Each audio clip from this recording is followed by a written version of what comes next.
পাকিস্তান সিরিজের দামামা বাজার ঠিক আগ মুহূর্তে ওয়ানডে ফরম্যাটে আয়োজিত বিসিএলের এই আসরটি হয়ে উঠেছিল ব্যাটারদের শ্রেষ্ঠত্ব প্রমাণের এক উন্মুক্ত রণক্ষেত্র। টুর্নামেন্ট জুড়ে বগুড়া, রাজশাহী কিংবা মিরপুরের তপ্ত রোদে ব্যাট হাতে দুর্দান্ত সব পারফরমেন্স দেখিয়েছেন নাঈম শেখ, তানজিদ হাসান তামিমরা।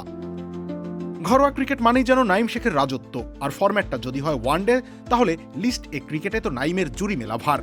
তেমনটার ব্যত্যয় ঘটেনি এবারের বিসিএলেও।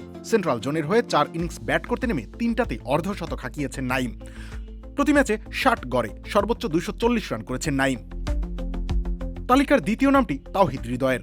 নর্থ জোনের এই মিডল অর্ডার ব্যাটার নিজের জাত চিনিয়েছেন শৈল্পিক ব্যাটিংয়ে। একটা নান্দনিক সেঞ্চুরি ও একটা 50 সহ 58.25 গড়ে তার সংগ্রহ 233 রান। অন্যদিকে বাহাতি ওপেনার তানজিদ হাসান তামিম আসর জুড়ে দেখিয়েছেন দারুণ ধারাবাহিকতা। 46.75 গড়ে 4 ইনিংসে 187 রান তুলে তিনি জানান দিয়েছেন নিজের সামর্থ্যের কথা। সেন্ট্রাল জোনের শিরোপা জয়ে নাঈম শেখের যোগ্য সারথি ছিলেন 21 বছর বয়সী তরুণ মাহফিজুল ইসলাম। 4 ইনিংসে 54 গড়ে 163 রান করেছেন এই ব্যাটার। নামের পাশে রয়েছে 2টি অর্ধশতক হাঁকানোরও কীর্তি।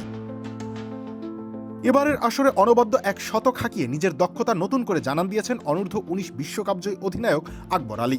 সেই শতকের সুবাদে 4 ইনিংসে 50 গড়ে 152 রান সংগ্রহ করেছেন তিনি।